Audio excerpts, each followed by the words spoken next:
नमस्कार, मैं कविता भारद्वाज और आज हम पढ़ रहे हैं पाठ संवाद लेखन। संवाद लेखन। अब संवाद लेखन करने से पहले, संवाद लेखन के बारे में जानने से पहले हम जान लेते हैं संवाद क्या है।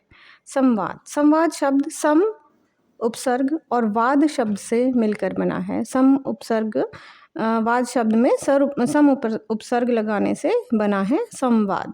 सम का अर्थ होता है सम्यक अर्थात अच्छी तरह से, तथा वाद का अर्थ होता है कहा गया कथन। तो अच्छी प्रकार से कहा गया कथन, संवाद का अर्थ क्या हुआ? अच्छी प्रकार से कहा गया कथन। तो इस प्रकार से भली प्रकार से अच्छी प्रकार से कहा गया कथन जो है वो क्या कहलाता है? संवाद। दूसरे शब्दों में अगर हम कहें तो दो या दो से अधिक व्यक्तियों के मध्य होने वाली बातचीत को ही संवाद के रूप में जाना जाता है। अब जान लेते हैं संवाद लेखन है क्या। संवाद दो या दो से अधिक व्यक्तियों के मध्य होने वाली बातचीत अथवा वार्तालाप का नाम है। दो या दो से अधिक व्यक्तियों के मध्य होने वाली बातचीत अथवा वार्तालाप का नाम क्या है? संवाद। दूसरे शब्दों में अपने मनोभावों तथा विचारों को दूसरों के समक्ष अभिव्यक्त करने और उनके प्रत्युत्तर द्वारा दूसरों के विचारों से अवगत होने का सम्मिलित समरूप ही संवाद है। कि अपने मनोभावों को दूसरों के सामने रखना और दूसरों के मनोभावों को समझना उनके प्रत्युत्तर द्वारा। वक्ता अपने मनोभावों को श्रोता के सम्मुख प्रकट करता है, श्रोता उसे सुनकर अपनी प्रतिक्रिया व्यक्त करता है। इस प्रकार संवादों का क्रम चलता रहता है। अब अगर बात करें उद्देश्य की, संवाद के उद्देश्य क्या हैं? संवाद का प्रयोग साहित्य के लगभग सभी विधाओं में किया जाता है। साहित्य की जितनी भी विधाएं हैं उन सब में संवाद का प्रयोग होता है। नाटक, एकांकी तथा फिल्मों इत्यादि में संवादों की भूमिका अत्यंत महत्वपूर्ण है, क्योंकि नाटक और फिल्मों में, एकांकी में जो है हम इस संवादों के बिना तो इसकी कल्पना कर ही नहीं सकते। कई नाटकों एवं फिल्मों को उनके संवादों के लिए ही याद किया जाता है। बहुत सारी ऐसी फिल्में हैं जिनके संवाद लोगों, बहुत पुरानी फिल्में भी हैं और भी बहुत नई फिल्में भी हैं जिनके संवादों के कारण ही वो सबके मन में, सबके बीच में लोकप्रिय रही है। संवाद के माध्यम से ही पात्रों की प्रवृत्ति कि उनका आचार विचार, व्यवहार कैसा है, विचार एवं चरित्र का बोध होता है। सशक्त एवं प्रभावी संवादों के माध्यम से पात्रों का चरित्र जीवंत उठता है। मतलब क्या है? जो सशक्त होने चाहिए संवाद, प्रभावी होने चाहिए संवाद, जिसके माध्यम से चरित्र जो है पात्रों का वो एक तरह से जीवंत, मतलब बिल्कुल वास्तविक लगता है। संवाद लेखन के दौरान ध्यान रखने योग्य बातें कौन कौन सी बातें हैं जिन्हें हम संवाद लेखन के दौरान जिन पर ध्यान दे सकते हैं? संवाद लेखन एक महत्वपूर्ण लेखन विधा है। दिए गए विषय को भली भांति समझकर भावपूर्ण संवादों का लेखन करना चाहिए। तो विषय को अच्छे से समझना चाहिए और भावों के अनुसार ही संवाद लेखन करना चाहिए। विद्यार्थियों को समय सीमा का ध्यान रखते हुए संवाद लिखना चाहिए। संवादों का लेखन कल्पना के अनुसार पात्रों के अनुकूल होना चाहिए। जिस तरह से जो भी पात्र जिस तरह से जहाँ पर मिले हैं उसी के अनुसार संवाद लिखने चाहिए। संवादों में क्लिष्ट भाषा का प्रयोग नहीं करना चाहिए। क्लिष्ट मतलब कठिन शब्दों का प्रयोग नहीं होना चाहिए, क्योंकि इससे भाषा का सहज प्रवाह बाधित होता है। अगर हम कठिन शब्दों का प्रयोग करेंगे तो कुछ लोगों को उसके अर्थ समझने में कठिनाई होगी, जिससे जो भाषा का जो प्रवाह है वो रुक जाएगा। संवाद की भाषा सरल, सरस और रोचक होनी चाहिए तथा उसमें सशक्त भावाव्यक्ति का गुण होना चाहिए। मतलब अपने भावों को अभिव्यक्त करने की शक्ति पूर्ण रूप में होनी चाहिए। भावाभिव्यक्ति का सशक्त माध्यम है ये। तो इस तरह से भावों को बहुत ही शक्तिशाली तरीके से व्यक्त करना चाहिए। भाषा का चयन पात्रानुकूल होना चाहिए। जिस तरह का, अगर कोई बच्चा है या कोई पुरुष है या महिला है या बुजुर्ग व्यक्ति है, तो उसके अनुसार ही पात्रों का भाषा का चयन करना चाहिए। संवाद लिखते समय अभिव्यक्ति सूचक चिन्हों का यथास्थान प्रयोग वांछित है। तो अभिव्यक्ति सूचक चिन्हों का प्रयोग भी यहाँ पर किया जा सकता है। इससे संवादों में स्वाभाविकता और रोचकता आ जाती है। इसके अतिरिक्त संवादों में विराम चिन्हों के प्रयोग पर विशेष ध्यान देना चाहिए, क्योंकि विराम चिन्हों के अभाव में अथवा यथास्थान प्रयोग न होने पर उसके अर्थ में परिवर्तन हो जाता है। कई बार विराम चिन्हों के प्रयोग का गलत प्रयोग से अर्थ का अनर्थ हो जाता है, तो विराम चिन्हों का प्रयोग बहुत ही सावधानीपूर्वक करना चाहिए। अब विशेष अगर हम कहें तो साहित्य की लगभग सभी विधाओं में संवाद का स्थान अत्यंत महत्वपूर्ण है। किसी भी नाटक, प्रहसन, एकांकिका अथवा फिल्म में उनका संवाद ही उनकी जान होता है। यह एक ऐसी कला है जिसके माध्यम से पात्र सशक्त भावाभिव्यक्ति में सक्षम होता है। अतः संवाद लेखन के दौरान पात्रों के अनुरूप भाषा का ही प्रयोग होना चाहिए। ध्यान रखें कि संवाद स्वाभाविक हो, बनावटी ना हो। समुचित संवाद में अभ्यास में से संवाद लेखन में प्रवीणता प्राप्त की जा सकती है। मतलब समुचित अभ्यास से बार बार अभ्यास करने से इसमें प्रवीणता प्राप्त की जा सकती है।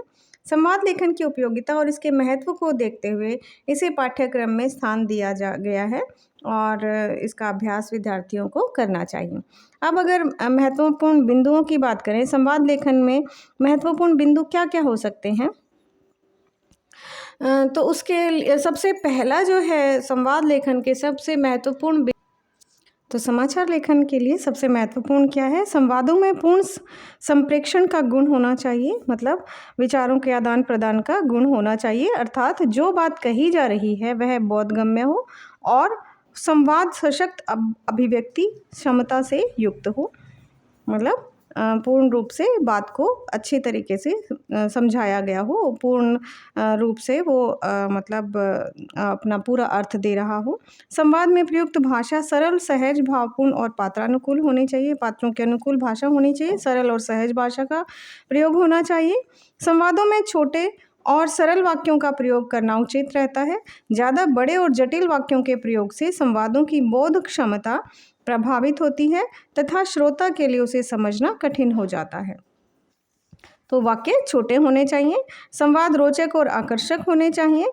वक्ता के हाव भाव और चेष्टाओं को संवाद लेखन के दौरान कोष्टक में अवश्य लिखना चाहिए। कोष्टक में जो हाव भाव हैं उनको कोष्टक में लिखा जाना चाहिए। संवाद लेखन में चमत्कारपूर्ण वाक्यों, लोकोक्तियों, मुहावरों इत्यादि का प्रयोग पात्रों और स्थितियों के अनुरूप आवश्यकतानुसार ही करना चाहिए। यदि आवश्यक ना हो तो इसके प्रयोग से बचना चाहिए, क्योंकि श्रोता द्वारा इन्हें न समझ पाने की स्थिति में संप्रेषण में अवरोध उत्पन्न होता है। संवादों में क्लिष्ट तथा अलंकारिक भाषा का प्रयोग नहीं होना चाहिए। संवाद लेखन के दौरान विषय, पात्रों की मनस्थिति, संदर्भ इत्यादि को ध्यान में रखते हुए ही इसका लेखन प्रारंभ करना चाहिए। संवादों में स्पष्ट और सशक्त संप्रेषण हेतु उचित विराम चिन्हों का प्रयोग होना चाहिए। अब हम संवाद लेखन के कुछ उदाहरण जो है वो देखते हैं। दूरदर्शन के कार्यक्रमों के संबंध में दो सखियों के बीच संवाद। मीना, कहो रीना कैसी हो। अब यहाँ दो सहेलियाँ, दो सखियाँ आपस में संवाद कर रही हैं दूरदर्शन के कार्यक्रमों के संबंध में। रीना, मैं ठीक हूँ, अभी अभी घर के कामों में फुर्सत मिली है। देखिए यहाँ पर कहो रीना, यहाँ संबोधन शैली है, तो यहाँ पर विस्मय आदि जो बोधक चिन्ह है। मैं ठीक हूँ, अभी अभी घर के कामों से फुर्सत मिली है। मीना, तो आओ बैठकर बातें करते हैं।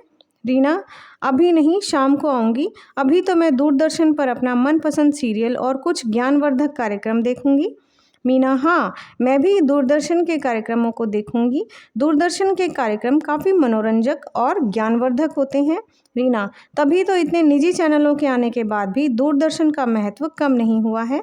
मीना, यह तो दूरदर्शन की टीम की मेहनत और लगन का नतीजा है, वे सचमुच बधाई के पात्र हैं। रीना, सही कह रही हो, मैं चलती हूँ, सीरियल का समय हो चुका है। मीना, ठीक है, शाम को मिलते हैं। अब देखिए यहाँ पर संवाद शुरू से आखिर तक एक तरह से पूर्ण अर्थ दे रहा है।